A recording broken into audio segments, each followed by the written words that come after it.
Hello दोस्तों, आपका स्वागत है आपके अपने चैनल हिंदी हब ऑफिशियल में। तो दोस्तों, आज हिंदी साहित्य इतिहास के 20 प्रश्नों की श्रृंखला में दूसरी वीडियो है प्रगतिवादी साहित्य से।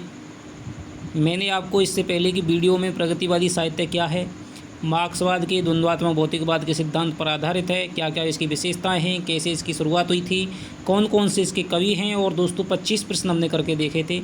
आज दोस्तों 25 प्रश्न और हैं। ठीक है, तो चलिए देखते हैं कि आपका कितने प्रश्न आपके सही होते हैं। पहला आपका प्रश्न है, दिनकर की प्रसिद्ध काव्य कृति रश्मिरथी की कथा वस्तु कहाँ से ली गई है? पूर्णतया कल्पित है, भागवत पुराण से, रामायण से, महाभारत से।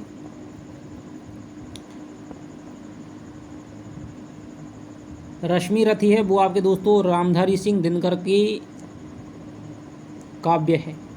और रामधारी सिंह दिनकर हो आग और राग का कवि, अधैर्य का कवि। ठीक है, डिप्टी राष्ट्र कवि कहा जाता है, क्योंकि जो राष्ट्र कवि है वो तो दोस्तों मैथिली शरण गुप्त थे, लेकिन उससे छोटा राष्ट्र कवि कौन है? डिप्टी राष्ट्र कवि वो हो जाएंगे रामधारी सिंह दिनकर। तो इनकी जो रश्मिरथी है दोस्तों, वो आपके कर्ण के जीवन पर आधारित काव्य है, और रश्मिरथी की जो कथा वस्तु है वो आपके महाभारत से ली गई है। प्रगतिवादी काव्य के विषय में कौन सा कथन गलत है? हर युग से दोस्तों आपका ऐसा प्रश्न आएगा, किसमें से किसमें कौन सा कथन असत्य है, कौन सा कथन सही है। तो प्रवृत्तियाँ क्या है प्रगतिवाद, ये आपके माइंड में ज़रूर होना चाहिए, जब ही आप इसको सही कर पाएंगे। इस पर द्वंद्वात्मक भौतिकवाद का सिद्धांत है, बिल्कुल सही है। मार्क्सवाद का ये सिद्धांत है, द्वंद्वात्मक भौतिकवाद, बिल्कुल सही बात है। इसमें शोषितों के प्रति सहानुभूति है, शोषक और शोषितों को ध्यान से पढ़ना है। शोषक है या फिर वो शोषित है? शोषित दोस्तों वो होता है जिस पर अत्याचार किया जाता है, एक होता है शोषक। ठीक है, शोषक कै माने करता है, ठीक है, अत्याचार करता है, और तय माने सहन करता है। ठीक है, तो शोषित वो होता है जो अत्याचार को सहन करता है, दबा कुचला है, नीचे तबके का है, जिसके पास में पैसा नहीं है, उत्पत्ति एवं वितरण के साधनों पर जिसका अधिकार नहीं है। जबकि शोषक वो है जो अत्याचार करता है, उत्पादन और वितरण के साधनों पर जिसका एकाधिकार है। ठीक है, विश्व की जो संपत्ति है 10% लोगों के हाथ में, जबकि 90% लोगों के हाथ में क्या है? 10% संपत्ति है। तो ये जो वाली बात है, शोषक क्या है? अत्याचार करता है, ठीक है, अत्याचारी है। तो ये बात आपको याद रखनी है। तो इसमें शोषितों के प्रति सहानुभूति है, बिल्कुल सही है, ये भी सही है। धार्मिक भावनाओं का विशेष आदर है, आगे देखते हैं। शोषक मूलक लोकतंत्र पर प्रहार किया गया है। जो भी दोस्तों यहाँ पर शोषण की बात करेगा उसके प्रति ये क्रांतिकारी बात उठाने की बात करता है, उसका विरोध करता है हमेशा। ठीक है, तो धार्मिक भावनाओं का विशेष आदर है, ये कथन दोस्तों यहाँ पर गलत हो जाएगा। यानी कि हमारे क्वेश्चन के हिसाब से ये कथन आपका सही हो जाए। कौन सा कथन गलत पूछ रहा है? तो गलत आपका ये हो जाएगा। अगला प्रश्न है आपका, दिनकर की काव्य कृति रश्मिरथी में रश्मिरथी कौन है? कृष्ण है, पुरुरवा है, कर्ण है, परशुराम है, अर्जुन है? बताइए, दिनकर की काव्य कृति रश्मिरथी में रश्मिरथी कौन है? तो रश्मिरथी हो जाएगा दोस्तों आपके कर्ण। ठीक है, कर्ण। आगे चलते हैं, दिनकर के किस काव्य में युद्ध और शांति की समस्या का चित्रण मिलता है? उर्वशी, रश्मिरथी, कुरुक्षेत्र, सामधेनी। तो मैंने आपको दोस्तों बताया था, युद्ध और जो शांति की समस्या है पिछली वीडियो में, वो इनके कुरुक्षेत्र काव्य में मिलता है, जहाँ भीष्म और युधिष्ठिर के आलम्बन के माध्यम से इन्होंने युद्ध और शांति की समस्या पर विचार किया है कि भाई शांति आवश्यक है, ठीक है, लेकिन जब तक मानवता का ह्रास ना हो रहा हो, यदि मानवता की स्थापना करनी हो, नैतिक मूल्यों को क्या है हमें स्थापना करनी हो, किसी दुराचारी को, किसी अन्यायी को मिटाना हो, उसके अन्याय को मिटाना हो, उसके पाप को मिटाना हो, तो दोस्तों युद्ध यदि आवश्यक है तो आवश्यक हो जाता है। ठीक है, महाभारत का युद्ध भी दोस्तों कब हुआ था? जब बिल्कुल आवश्यक हो गया था। कृष्ण ने चेतावनी दे दी थी कि वर्षों तक वन में घूम घूम बाधा विघ्नों को चूम चूम से, धूप घाम पानी पत्थर पांडव आए और कुछ और निखर, सौभाग्य न सब दिन सोता है, देखें आगे क्या होता है, मैत्री की राह बताने को, सबको सुमार्ग पर लाने को, दुर्योधन को समझाने को, भीषण विध्वंस बचाने को, भगवान हस्तिनापुर आए, पांडव का संदेशा लाए। दो न्याय अगर तो आधा दो, इस पर इसमें भी यदि बाधा हो तो दे दो, केवल 5 ग्राम रखो, अपनी धरती तमाम हम वहीं खुशी से खाएंगे, पर जन पर असीना उठाएंगे। पर दुर्योधन वह भी दे ना सका, आशीष समाज की ले ना सका, उल्टे हरि को बांधने चला, जो था असाध्य साधने चला, जब नाश मनुष्य पर छाता है, पहले विवेक मर जाता है।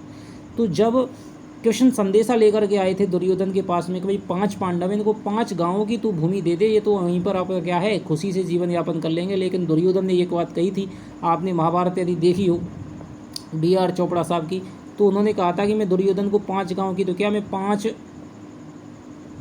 सुई की नोक के बराबर में, एक सुई की नोक के बराबर भी मैं क्या है जगह नहीं इनको दूंगा।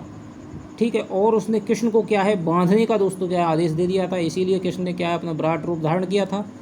ठीक है, और युद्ध की दोस्तों उन्होंने क्या चेतावनी कर दी थी।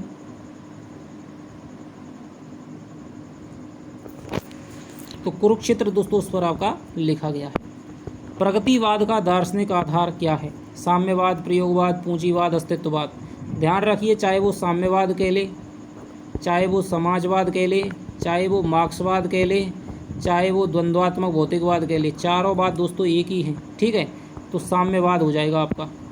रामधारी सिंह दिनकर की काव्य कृति कौन सी है? लोकायतन, कुरुक्षेत्र, आर्यावर्त और उन्मुक्त। तो रामधारी सिंह दिनकर की जो काव्य कृति वो आपकी कुरुक्षेत्र हो जाएगी 1946 में। लोकायतन आपका पंत का है दोस्तों। आर्यावर्त है वो आपका मोहनलाल महतो वियोगी का है। उन्मुक्त हो जाएगा आपके सियाराम शरण गुप्त का। किस प्रगतिवादी कवि ने सीता पर खंड काव्य की रचना की है? त्रिलोचन, केदारनाथ अग्रवाल, शिवमंगल सिंह सुमन, नागार्जुन।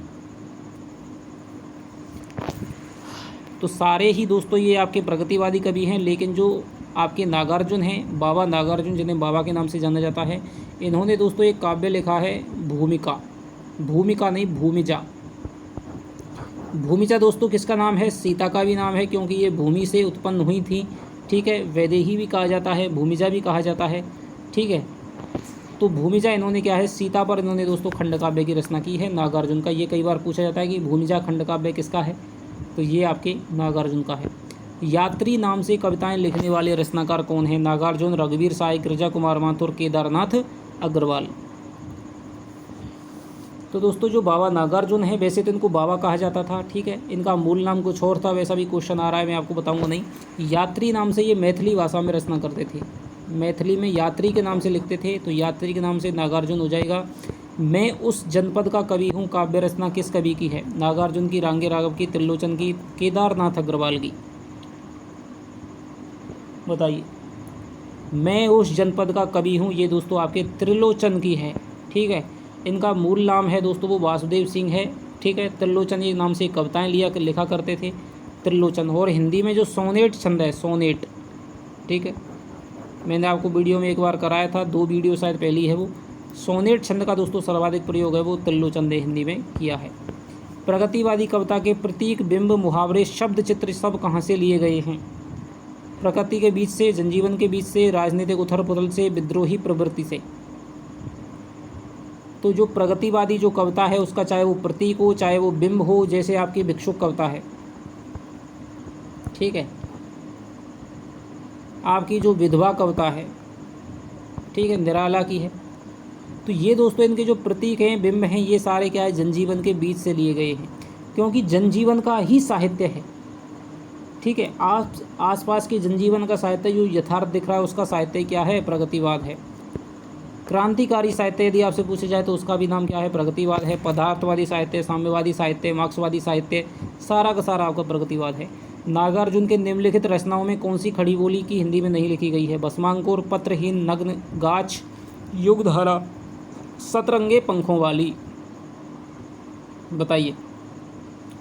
तो ये दोस्तों आपके पत्रहीन, नग्न, गाछ है, ये आपके मैथिली भाषा में लिखी है। मैथिली भाषा में नागार्जुन की रचना है, मैथिली में यात्री के नाम से लिखते थे, और ये आपके 1968 में इसको आपका साहित्य अकादमी पुरस्कार भी मिल चुका है। दिनकर का काव्य कौन सा नहीं है? उर्वशी, जयद्रथवध, हुंकार, रेणुका। उर्वशी आपका काव्य है, क्या है? महाकाव्य है दिनकर का। हुंकार भी काव्य है, रेणुका भी काव्य है 1945 में, 1939 में। लेकिन दोस्तों जो जयद्रथवध है वो आपके 1910 में मैथिली शरण गुप्त का क्या है? खंड काव्य है जयद्रथवध।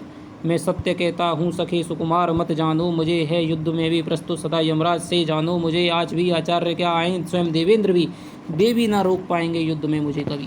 तो ये आपके जयद्रथवध है, ठीक है, जहाँ पर आपके अभिमन्यु वध है वो वगैरह किया जाता है, अर्जुन वध करता है जयद्रथ का। प्रगतिवादी कवि कौन से हैं? जयशंकर प्रसाद, मुक्तिबोध, केदारनाथ अग्रवाल, हरवंश राय बच्चन। थोड़ा सा दोस्तों समय चाहिए पढ़ाने के लिए, ठीक है। हिंदी तो ऐसी विषय है जिसमें डूबा जा सकता है। तंत्री नाद कवित रस सरस राग रतिरंग, अनबूढ़े बूढ़े तेरे जे बूढ़े सब अंग। जो डूब जाता है वो तर जाता है, और जो नहीं डूबता है वो क्या है? डूब जाता है। विरोधाभास अलंकार है, ठीक है। आपको एक दिन में दोस्तों आपको क्या है, बिहारी सतसई के 25 दोहों की वीडियो है वो मिल जाएगी, ठीक है। तो वीडियो में दोस्तों आपको बताना कैसी आपको वीडियो लग रही है। प्रगतिवादी कवि कौन से हैं? जयशंकर प्रसाद छायावादी कवि हैं, मुक्तिबोध हैं, ये आपके प्रयोगवादी कवि हो जाएंगे, हरवंश राय बच्चन ये आपके हालावादी कवि हो जाएंगे, ठीक है। ये केदारनाथ अग्रवाल हैं, वो आपके प्रगतिवादी कवि हो जाएंगे। निम्नलिखित में से कौन सी नागार्जुन की रचना नहीं है? हजार हजार बाहों वाली बिल्कुल सही है, पुरानी जूतियों को रस बिल्कुल सही है, खिचड़ी विप्लव देखा हमने बिल्कुल सही है, फूल नहीं रंग बोलते हैं, ये आपके दोस्तों केदारनाथ अग्रवाल की है। केदारनाथ अग्रवाल को दोस्तों प्रगतिवाद का पंत भी कहा जाता है, क्योंकि जिस प्रकार पंत ने प्रकृति पर कविता लिखी है उसी प्रकार से केदारनाथ अग्रवाल ने भी प्रकृति पर कविता लिखी है। नींद के बादल, युग की गंगा, फूल नहीं रंग बोलते हैं, ठीक है। तो प्रकृति पर इन्होंने सर्वाधिक कविताएं लिखी हैं केदारनाथ अग्रवाल ने। प्रगतिवाद की विशेषता कौन सी नहीं है? शोषितों के प्रति सहानुभूति बिल्कुल है, कल्पना की प्रवणता नहीं है, बिल्कुल। कल्पना यदि आ जाएगा तो बिल्कुल खत्म हो जाएगा। क्रांति का आह्वान है, शोषितों के प्रति घृणा है। यदि आपको कोई ऑप्शन बिल्कुल नहीं लगे भाई ये तो सही है, फिर भी दोस्तों आगे के ऑप्शन ही पढ़ने चाहिए, क्या पता। मनोरंजन के कई और साधन निकल आएंगे तभी व्यभिचार घटेगा, यह कथन किसका है? दिनकर का, नागार्जुन का, बेचन शर्मा उग्र का, अज्ञे का। तो ये दोस्तों जो कथन है वो हो जाएगा नागार्जुन का। बसंती हवा कविता के रचयिता कौन है? केदारनाथ सिंह, नागार्जुन, त्रिलोचन, केदारनाथ अग्रवाल। तो बसंती हवा दोस्तों प्रकृति की है, तो सीधे सी बात है केदारनाथ अग्रवाल हो जाएंगे। प्रगतिवाद को वर्ग संघर्ष की प्रेरणा मिली है। लॉन्जाइनस से, स्टालिन से, कार्ल मार्क्स से, माओ से तुंग से। तो ये दोस्तों प्रगतिवाद को जो वर्ग संघर्ष, चाहे इसको वर्ग संघर्ष का साहित्य कह लो, ठीक है। तो ये कार्ल मार्क्स के द्वंद्वात्मक भौतिकवाद सिद्धांत पर आधारित है। कौन सा कवि प्रगतिवाद से संबंधित नहीं है? केदारनाथ अग्रवाल बिल्कुल हैं, त्रिलोचन शास्त्री हैं, नागार्जुन भी हैं, लेकिन उपाध्याय हरियोदय ये दोस्तों आपके द्विवेदी कवि हैं, द्विवेदी युग के कवि हैं। 1914 में इन्होंने क्या है, प्रिय प्रवास लिख दिया था, 1931 में वैदेही वनवास लिख दिया था, ठीक है। चुभते चौपदे, चोखे चौबदे, ठेठंदी का ठाद, अदकला फूल, ये आपके इनकी रचनाएं हैं। नागार्जुन का असली नाम क्या है? कमलनाथ मिश्र, राजनाथ मिश्र, वैद्यनाथ मिश्र, रमानाथ मिश्र। बहुत बार पूछा जाता है नागार्जुन का असली नाम दोस्तों आपका हो जाएगा वैद्यनाथ मिश्र। और यात्री नाम से ये मैथिली में रचना करते थे। पत्रहीन नग्नगाछ को 1968 में साहित्य अकादमी पुरस्कार मिला है, जो कि आपके मैथिली की रचना है। साहित्य अकादमी पुरस्कार है वो आपके दोस्तों 2200 भाषाओं के लिए दिया जाता है। इसी प्रकार से ज्ञानपीठ पुरस्कार भी दोस्तों आपके 2200 भाषाओं के लिए दिया जाता है, ठीक है। ये आपका हर अलग अलग मिलता है हर रचना के लिए, ये आपका सारे जो 22 भाषाएं उनमें से एक को मिलता है। निम्नलिखित में से दिनकर की ही काव्य रचना नहीं है? हुंकार, कुरुक्षेत्र, उर्वशी, त्रिधारा। तो उर्वशी है दोस्तों, हुंकार है, उर्वशी है, कुरुक्षेत्र है, हुंकार है, त्रिधारा दोस्तों ये सुभद्रा कुमारी चौहान की है, ठीक है। सुभद्रा कुमारी चौहान दोस्तों वह खूब लड़ी मर्दानी, वो तो झांसी वाली रानी थी, प्रेमचंद की समधिन थी ये, प्रेमचंद की समधिन, ठीक है। प्रेमचंद के जो पुत्र थे दोस्तों अमृत राय, इनका विवाह हो गया था इनकी पुत्री सुधा चौहान के साथ में, ठीक है। तो प्रेमचंद की समधिन हो गई। द्वंद्वात्मक भौतिकवाद किस काव्य धारा का आधार है? नई कविता, प्रगतिवाद, समानांतर कविता, इनमें से कोई नहीं। तो मार्क्सवाद का द्वंद्वात्मक भौतिकवाद है वो दोस्तों आपकी प्रगतिवाद का है, सीधी सी बात है। जमुन जल तुम किस काव्य के रचनाकार हैं? जमुन जल तुम काव्य के रचनाकार कौन है? भवानी प्रसाद मिश्र, धूमिल, सिमंगल सिंह सुमन, केदारनाथ अग्रवाल। बताइए।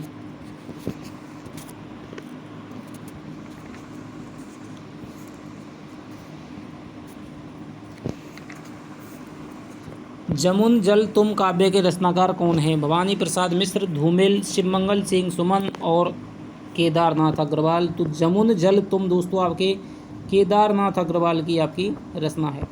प्रगतिवाद का आधार क्या है? रहस्यवाद, हालावाद, प्रकृतिवाद, द्वंद्वात्मक भौतिकवाद। तो द्वंद्वात्मक भौतिकवाद। उर्वशी किसके द्वारा रचित है? रामधारी सिंह दिनकर के द्वारा दोस्तों। काम और अध्यात्म की रचना है दोस्तों, ठीक है, काम और अध्यात्म की रचना है, ठीक है। जिस प्रकार से ओशो की एक रचना है संभोग से समाधि, संभोग से समाधि। ओशो दोस्तों एक महत्वपूर्ण दार्शनिक हैं भारत के, तो उनकी एक रचना है संभोग से समाधि। उसी प्रकार से काम के माध्यम से अध्यात्म पर पहुंचने की रचना है आपके उर्वशी, ठीक है।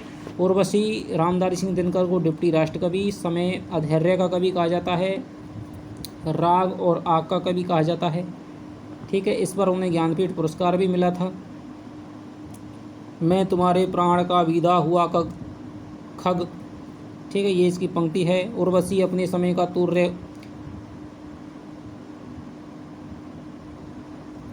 उर्वशी अपने समय का सूर्य हूँ मैं, ये पुरुरवा है उर्वशी। और पुरुरवा ये आपके रघुवंश में हुए थे दोस्तों। पुरुरवा एक शासक हुए थे राम के रघुवंश में। तो उर्वशी पुरुरवा की इसमें क्या है? कथा है, काम अध्यात्म की रचना है।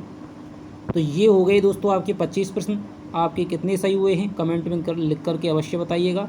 और यदि दोस्तों आपने अभी तक हिंदी अब ऑफिशियल के टेलीग्राम ग्रुप को ज्वाइन नहीं किया है तो ज्वाइन कीजिए, लिंक आपकी डिस्क्रिप्शन में है।